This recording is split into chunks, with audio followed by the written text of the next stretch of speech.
శ్రీమాత్రే నమః. మిత్రులందరికీ శుభోదయం. ఈరోజు శ్రీ విశ్వావసునామ సంవత్సర చైత్ర బహుళ అష్టమి సోమవారం. ఈరోజు అష్టమి మధ్యాహ్నం 1:50 వరకు ఉంది. తదుపరి నవమి.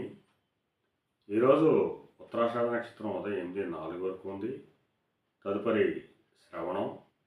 ఈరోజు ఏప్రిల్ 21, 2025 తేదీ సోమవారం. ఈరోజు దుర్ముహూర్తం మధ్యాహ్నం 12:24 అయితే 1:14 వరకు ఉంది. మరలా తిరిగి దుర్ముహూర్తం మధ్యాహ్నం 2:54 అయితే 3:44 వరకు కూడా దుర్ముహూర్తం ఇవ్వడం జరిగింది.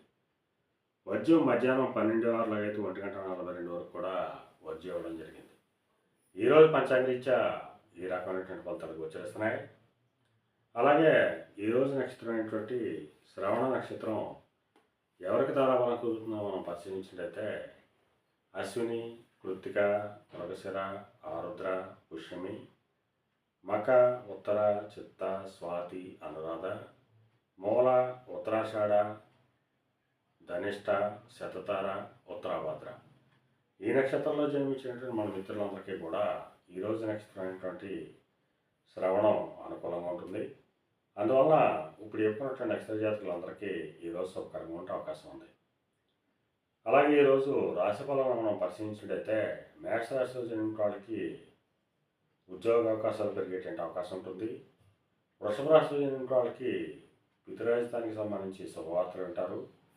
పితృవర్గీయులతో ఉన్నటువంటి విరోధాలు తొలగిపోయేటువంటి అవకాశం ఉంటుంది.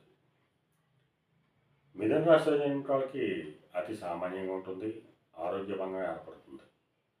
కర్కాటక రాశిలో జన్మించిన వాళ్ళకి కళత్రపూర్వక ధనలాభం కలుగుతుంది.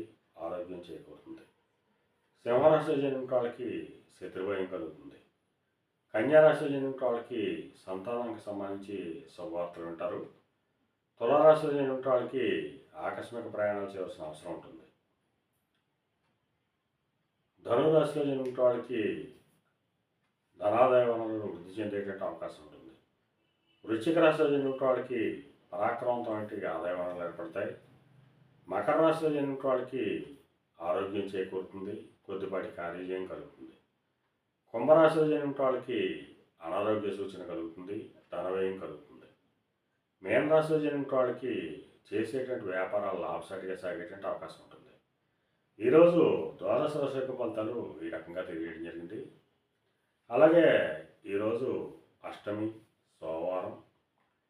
అందువలన ఆ కాలభైరవుణ్ణి ఆరాధించినట్టయితే శత్రువయం కలుగుతుందని, శత్రువుల ఎడల జయం కలుగుతుందని చెప్పి తెలియజేయడం జరుగుతుంది.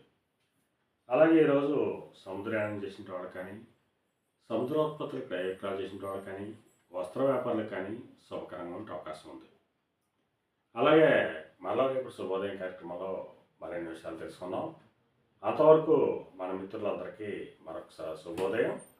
ఇట్లు మీ పెద్దబాబు సిద్ధాంతి గొల్లల మాట్లాడాడు.